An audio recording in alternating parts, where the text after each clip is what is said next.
So, hello and welcome to this yet another edition of News Time. And today we have with us the man of the moment, Mr. Michael Duck, who has been appointed as the Executive Vice President, Commercial Development at Informa Markets, the leading exhibition organizer of the world. Welcome to our panel, Mr. Duck, and we would like to thank you and congratulate you for being for your new role. And we would like to understand your thoughts. What are your thoughts at this moment? And what does your new role would involve going forward? Well, thank you very much indeed, Raghav. I don't know whether I'm exactly the man of the moment, but certainly everybody who's involved in the trade show business globally, let alone in Asia, is of the moment. We are of the moment because the issues that we have at hand here are very much right in front of us. And for most of us, we have never come across such trials and tribulations that are happening at the moment. And for management and for owners of companies, it's very much a trial in terms of having to deal with the issues in terms of the business, but also having to deal with the issues with one's staff, family, friends, and the industry. Whereas some of us have had positions where we've come across COVID-like pandemics before, with SARS, for instance, in East Asia, but also when we've looked at other issues that have come about, such as in America with 9/11, in Mumbai with the terrorist attacks, and in previous years with famines and such like. These are all, and let alone wars, and there are many which are still happening around in various places. These are very much off the scale as such. So, our minds are set on how to balance the business, how to keep the businesses going, how to deal with the anxieties of the industry and people around us, and also in terms of the mental resilience that's needed by leaders around the world to be able to give encouragement to people who are being affected in a very serious way here. Now, I'm sure we'll come on to it, but obviously things such as the vaccinations and the programs give hope. And with that hope, hopefully the alleviation of such anxieties.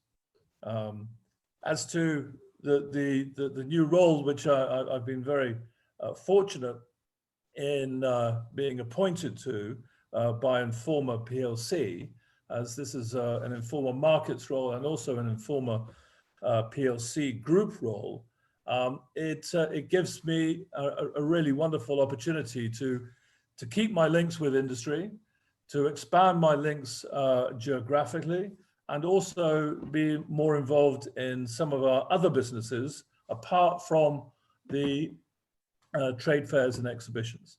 And these include, for instance, Taylor and Francis, which is one of the leading publishers in the world for academic and scientific publications. Have a very big presence also in India, particularly in Delhi. And I'm really looking forward to working together with them and also all our other businesses in the future. Wonderful. And we wish you all the very best in your new role. I remember your favorite quote once you mentioned that, a moment's insight is worth a lifetime's experience. This is your firm belief. I'm sure that 2020 has given us a lot of learnings. What, according to you, can be some of the learnings which make our industry wiser? I think it's important to realize that when we're dealing with such a COVID, it doesn't matter whether you're rich or poor, or famous or not famous. It affects everybody. And one needs to be able to come down to a level of being able to say, I understand what's happening locally and also globally. And it's important to also look after those people who can't handle themselves. Who knew how fragile our world was at the beginning of last year when the COVID-19 came about, and how quickly it ripped through our communities, how quickly it ripped through our service economies, particularly in airlines and hotels and restaurants and services and such like. But not only that now, but also certain types of manufacturing, and also involved in many other businesses, which you would not usually link with these type of problems and issues. Okay. Mr. Duck, you are a widely traveled man. You are a global industry leader. I'd like to understand your take on where our industry is heading to, because is your viewpoint regarding our significance of our industry same which was there pre-COVID as compared to what it is now, or you feel there has been some disruption there as well? Some disruption is an interesting couple of words, because there's been not just some disruption, but obviously huge disruption globally. And we all had hoped that we would have been in a different position 7 or 8 months ago, and that the first 7 months or so of this pandemic would have been out of the way, and we would have restarted again. And we all talked in India and also elsewhere about the restart of the business. How do we actually get back into business again? Because we've as I said earlier, we've been through some of these things before, and it's taken sort of that amount of time. We were wrong. This is longer. And as much as we believe that there's light at the end of the tunnel, that there's going to be normality brought back again at some stage, it's just going to take that much longer. And in particular, we've got now the really good positions of millions or hundreds of millions of vaccinations in the process of being given to people all around the world. It's just going to take the best part of 6 months to get maybe a third of the population of the world vaccinated, and maybe another 6 months to get the next third done as well. So, we're looking at restarting some of our service economies and restarting confidence back in the market again, probably later in this year, and then also into 2022. So whereas we were hoping in Q1 and Q2 of this year that we would be racing back into the business, there are very few places where that's happening, and those are only happening at the moment in China, in Japan, in Thailand in a small way, and that's about it. There've been a few shows in Egypt and Dubai, and also in one show I know of in the United States, but the rest have all been either online digital, or they've been small conferences which have been heavily regulated in terms of numbers of people, etc. But in terms of our trade shows that we all love to put on across the world, and in particular in India, where we've got phenomenal growth with the new venues in Delhi in particular, and also in Mumbai, plus the ones that are in Bangalore and Chennai, that these are, we all are aching to get back into the business. And the thing that concerns me most, I suppose, is in terms of how do we keep the businesses running with maybe some help and assistance from government financial sources. But if not, how do you keep them running, and how do you keep the businesses up and running when you want to come back with your shows, and we're allowed to come back, and we've got the confidence back again. And as I think we talked about 7 or 8 months ago, my concern still remains the same, as in terms of the importance of and the lack of cash flow, which we all know is the lifeblood of a business, and without it, the businesses fail.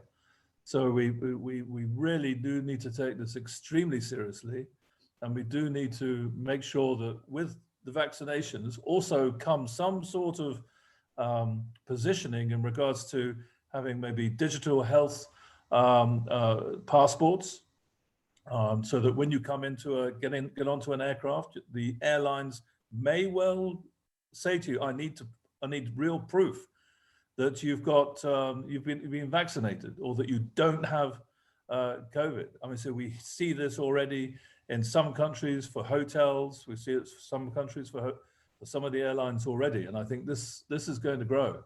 So it's no longer any use to just put a stamp or a chop on a piece of paper and say you've had it, because that may easily be faked and people won't believe it. Absolutely. And please give us a glimpse of your priorities of driving Informa Markets this year. What would be the roadmap ahead, and what would be some key priorities for you? Well, it's not just for me, it's for all the company that I work for, and all the wonderful managers and staff within it, in terms of how to deal with the customers, how to keep the links with our customers, the conversation going with our customers as well. And it's important that we use this time that they are as anxious and concerned as we are. And we've got to give them some hope as well, and information flows. And we've all been talking about how we are able to, or look at using a digital or hybrid solutions for the shows or with the shows. And I think it's becoming very clear that this is very much with the shows, but we are in a situation where we are learning very quickly how best to use our data and how best to link with our customers, both exhibitors and also buyers, and work with them in terms of how to bring them together in a digital way. Now, I don't believe that in the future that it's going to take away the position for trade shows. I think trade shows will come back, and they will have a very important role still to play. But it will be in a much better communication and a better understanding with our customer base than we've ever had before, because COVID has ensured that we sped this up. So there is a benefit from this, if I can put it that way. Absolutely. And, being the industry leader that you are, and driving Informa Markets ahead with a clear vision, you have attended a lot of virtual shows during these last few months, and you have also been leading at this front. I would like to understand from you as an organizer, how effective do you think virtual events are in terms of engaging with your clients, or getting some monetary incentives out of it from the organizer perspective? Can it be monetized also? Well, the simple answer is that yes, it can be monetized.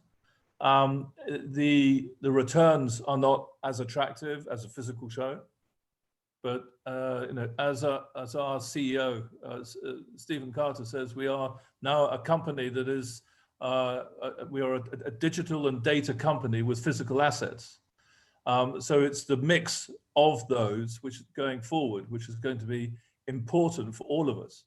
And although some people had looked at the virtual trade shows or the digital webinars, etc., as being a replacement income, it's just not going to be. There may be some exceptions in smaller industries or industries that are more akin to that. But I can tell you, having put on a show in Hong Kong in November, or 4 shows there, that very quickly people come back to really liking the physical model, and all that is involved in working with exhibitors and buyers, and understanding who your old buyers are, the new buyers, finding new products, and also understanding trends. For me, one of the most important things in our industry is that it's one of the best ways to be able to feel and talk about which ways are the trends for the future in that particular industry. And I think it actually gives us, as organizers across the world, a very honored position that we actually get a feel from across many different industry verticals where industry is today. And it gives us that way to go, because we understand that this is what's happening in these particular verticals and industries. Absolutely, and this reinstates the power of physical events. My final question to you would be, India today is celebrating its 72nd Republic Day. Any message for the Indian industry? You have a lot of fond memories, I'm sure, about the Indian market. You've been leading here for a long time. Yes. Any message you'd like to give to the Indian market? The cases are on a decline. We are also developing our vaccines, and we are also exporting to other neighboring countries. So some message you'd like to give to us, the industry? I think in India, people are very much conscious of their family, their brothers, their neighbors. And when I hear today of the millions of vaccines that are being given to Bangladesh or to Sri Lanka and to neighboring countries, that's very much indicative of the type of people that Indians are. And it's not just in terms of that heart. It's also, when you play cricket against the Australians, the heart in Brisbane the other day was there, and every Indian, I think, was had their hair on end because they were cheering for such a wonderful play in Australia last week. So I think that it's a message in terms of that in India, people are going to go for the future. People look forward to the future, and they bring everybody with them as well. So you are blessed to be an Indian. You're blessed to be living in India today. So, Mr. Duck, India may well be one of the first markets to reopen with physical exhibitions now, with the cases on the decline. And you have a very aggressive team here in India as well. Indeed. Well, I'm very proud of the Informa Markets officers and people in India, and led by the very capable Yogesh Mudras. And it's a great reflection on our company. Absolutely. Well, with this, thank you so much for giving us time. And I'd like to invite our readers to check out our latest edition if you want to read Mr. Duck's exclusive interview. Well, thank you, Mr. Duck, for your time, and we wish you congratulations once again. Thank you very much, Raghav. Take care. Keep healthy. Bye for now.